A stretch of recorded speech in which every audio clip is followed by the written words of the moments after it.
नवंबर के महीने में अचानक से एक खबर सामने आती है कि समाजवादी पार्टी के घोषी विधायक सुधाकर सिंह नहीं रहे। कुछ बीमारी के चलते उनका अचानक से निधन हुआ। निधन होने के बाद चर्चा शुरू हुई कि आखिर घोषी सीट जो अब खाली हो गई है, इस पर उपचुनाव होगा या नहीं। तो नियम कायदे कानून को देखें तो उपचुनाव तो होना चाहिए, क्योंकि नवंबर के महीने में इनका निधन हुआ। और नवंबर के महीने से अगर हम 6 महीने इसमें जोड़ें, क्योंकि कहा जाता है कि जब भी कोई सीट खाली होती है ऐसे अचानक से या कोई इस्तीफा होता है, तो अगले 6 महीने के अंदर आपको जो है यहाँ पर उनका जनता का प्रतिनिधित्व भेज देना चाहिए, चाहे वो विधायक हो, चाहे सांसद हो, जो भी हो पद। अब वही बात यहाँ पर भी आती है, यानी कि अगर नवंबर के हिसाब से देखें तो करीब अप्रैल तक मान लीजिए यहाँ पर एक नया विधायक चुनकर आ जाना चाहिए, जबकि 2026 अप्रैल तक कोई ऐसा चुनावी माहौल नहीं। पंचायत चुनाव को अगर छोड़ दिया जाए, 2027 की शुरुआत में है विधानसभा चुनाव, यानी जो भी विधायक चुना जाएगा, अगर होता है चुनाव, तो वो ज्यादा समय तक के लिए नहीं रहेगा। ऐसी सिचुएशन में कम समय में एक असरदार नेता को साबित करना है, और साबित कौन करेगा, किसको आगे करेंगे, सभी जो पार्टियां हैं इस समय उत्तर प्रदेश में, सब पर ये चीजें निर्भर करती हैं। Samajwadi party, Bahujan Samaj party, Bharatiya Janata party, Chandrashekhar के Azad Samaj party, Congress party, Suheldev Bharatiya Samaj party, सभी पार्टियों पर यह बात निर्भर करती है कि इतने कम टाइम पीरियड में ऐसा कौन सा चेहरा आगे करें जो एकदम से यहां पर कह सकते हैं जनता के बीच आए, छाए और जीत जाए। फिलहाल इसी मुद्दे पर चर्चा करेंगे हम अपने खास वरिष्ठ सहयोगी अमन सर से कि घोषी उपचुनाव को लेकर जो नियम कायदे कानून है, सर ये तो कहते हैं कि उपचुनाव 6 महीने के अंदर हो जाना चाहिए। तो माना जा रहा है कि अगर कल को बंगाल या शुरुआत में जैसे मान लीजिए 2026 के जो भी इलेक्शन किसी राज्य के होंगे, तो उसके साथ हो सकता है कि यहाँ पर उपचुनाव हो। लेकिन अभी ऐसा कौन सा चेहरा आपको नजर आ रहा है, क्योंकि हमने अपने चैनल के माध्यम से कुछ रिपोर्ट्स दी, जिसमें हमने बहुजन समाज पार्टी से अतुल दाई की चर्चा करी, उमर अंसारी की चर्चा करी, सुभाषपा से हमने अरविंद राजभर की चर्चा करी, समाजवादी पार्टी से हमने सुजीत सिंह की चर्चा करी, बीजेपी से हमने विजय राजभर की चर्चा करी। लेकिन इन सब नामों में सबसे ज्यादा सुर्खियां फिलहाल अतुल राय बटोर रहे हैं, अरविंद राजभर बटोर रहे हैं क्योंकि ओपी राजभर के बेटे हैं, और सुधाकर सिंह के बेटे सुजीत सिंह बटोर रहे हैं। इनमें से आपको कौन सा चेहरा लग रहा है जो बाजी मार सकता है? देखिए, बिल्कुल घोसी सीट को लेकर जिस तरह से माहौल एक बनता हुआ दीपक नजर आ रहा है, तो यहाँ पर अगर हम आबादी के लिहाज से समझने का प्रयास करें कि जातिगत समीकरण अगर समझें, तो लगभग नजर आता है दीपक की 90% यानी 90% के आसपास का जो आंकड़ा है, उसमें मुस्लिम वोट बैंक नजर आता है, उसमें ओबीसी नजर आता है, उसमें जो है दलित वोट बैंक नजर आता है, यानी 10% जो है वो सवर्ण जो क्लास है वो नजर आती है। तो ऐसे में बड़ा मौका यहाँ पर बीएसपी के लिए भी बनता हुआ नजर आ सकता है, क्योंकि अतुल राय का जिक्र आप कर रहे हैं, तो जाहिर बात है कि बीएसपी हालांकि उपचुनाव लड़ने से कई दफा मना भी कर चुकी है, कई दफा नहीं भी लड़ा है, लेकिन क्या अब अपने लिए माहौल बनाने का प्रयास करते हुए वो नजर आ सकते हैं? क्योंकि आप देख रहे हैं मायावती हो या आकाश आनंद हो, लगातार पार्टी को मजबूती देने का काम कर रहे हैं। चूंकि मायावती जी बहुत वरिष्ठ नेता हैं, कई बार मुख्यमंत्री रह चुकी हैं, कई दफा जो है कह सकते हैं कि मजबूती के साथ में राज्य को चलाने का अनुभव उनके पास है। तो यहाँ हो सकता है कि अपनी पार्टी को ताकतवर बनाने के लिए अब वो जमीन पर उतरती हुई नजर आ जाए। आकाश आनंद जो युवा नेताओं की श्रेणी में है, लगातार बयानबाजी के लिए मशहूर है, तो ऐसे में क्या वो भी पार्टी को मजबूत कर सकते हैं? और क्या भी रणनीति बन सकती है कि भाई चलिए, अब तक तो उपचुनाव नहीं लड़ा बीएसपी ने, लेकिन अब अपनी ताकत को आजमाने के लिए, चूंकि 2027 बहुत करीब है, तो उससे पहले अपनी पार्टी को इकट्ठा करने के लिए और एक संदेश देने के लिए कि यहाँ पर हम जितनी ताकत से चुनाव लड़ रहे हैं, उत्तर प्रदेश में भी पूरे हम उसी ताकत के साथ में चुनाव लड़ेंगे। तो हो सकता है बीएसपी यहां पर अपना प्रत्याशी जो है वो उतारती हुई नजर आ जाए। क्या वो अतुल राय होंगे, क्या वो उमर अंसारी होंगे, ये अभी कहना बहुत जल्दबाजी हो जाएगा। लेकिन जाहिर बात है कि बीजेपी बीएसपी के लिए ये एक मौका तो जरूर है। सपा की बात करें, जो कि आप शुरू में ही बात कर रहे थे, क्योंकि सपा के विधायक यहां से थे जिनका निधन हुआ है, सुधाकर सिंह जी, उनके बेटे अब सुजीत सिंह का जिक्र इसलिए भी आ रहा है कि अखिलेश यादव के साथ में उनके रिश्ते बहुत मजबूत हैं।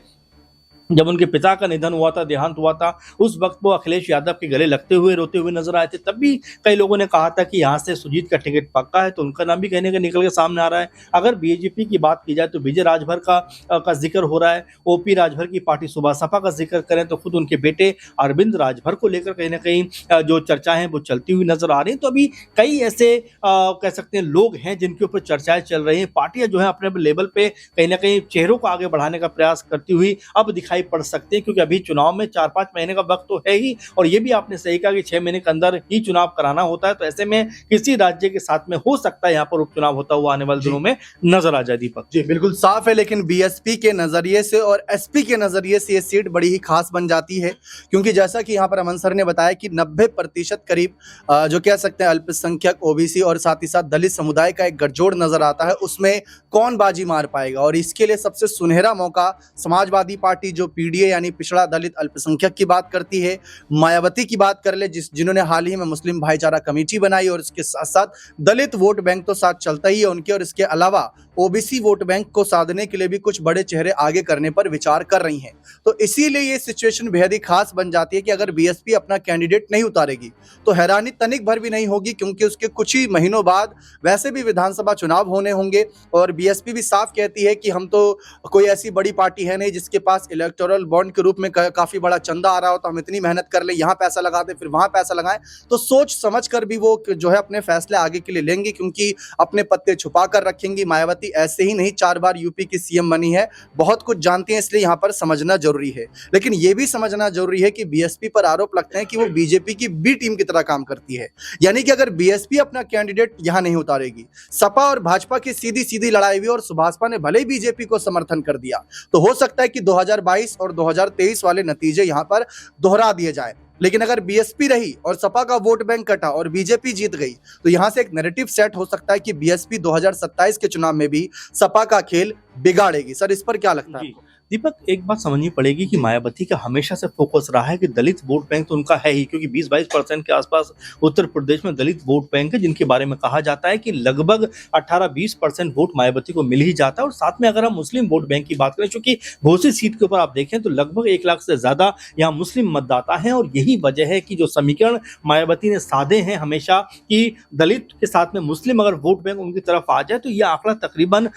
40 के आसपास चला जाता है, जो मायावती को देता हुआ नजर आता है। तो क्या घोसी सीट के ऊपर जो समीकरण बनते हुए दिखाई पड़ रहे हैं, क्योंकि 1 लाख से ज्यादा यहाँ पर मुस्लिम वोट बैंक है और लगभग अगर टोटल कैलकुलेशन किया जाए ओबीसी और दलित और मुस्लिम वोट बैंक का, तो ये 90 या 85 से 90% के बीच बनता है, जो अपने आप में एक बड़ा मौका मायावती के लिए जरूर या उनकी पार्टी के लिए जरूर बनता है। तो मुझे ऐसा लगता है कि मायावती जी अब कोई बड़ा फैसला यहाँ पर करती हुई नजर आ सकती है, अपना जो प्रत्याशी उतारती हुई दिखाई पड़ सकती है। अमूमन ये भी कहा जाता है कि उपचुनाव लड़ने से परहेज वो करती है, लेकिन देखिए यहाँ पर एक तो पार्टी को रीस्टैब्लिश करने का मौका उनके पास, और दूसरा 27 में अब बहुत दिन का वक्त बाकी नहीं बचा है। 5-6 महीने इस चुनाव के बाद ऐसा होगा कि जब बचेगा, और उसमें तमाम रणनीति, तमाम तरह के दाव पेच पार्टियां आजमाती हुई दिखाई पड़ेंगी। अगर यहां पर बसपा चुनाव में जाती है, चुनाव अगर वो जीतती है, तो एक मैसेज उत्तर प्रदेश में जाएगा कि भाई बसपा को जो लोग ये मानकर चल रहे थे कि ये सिर्फ बीजेपी की बी टीम है, उनको यहां से मायावती करारा जवाब देती हुई नजर आ सकती है। अब यहां पर सपा की भूमिका क्या होगी, बीजेपी की भूमिका क्या होगी, ओपी राजभर की भूमिका क्या होगी,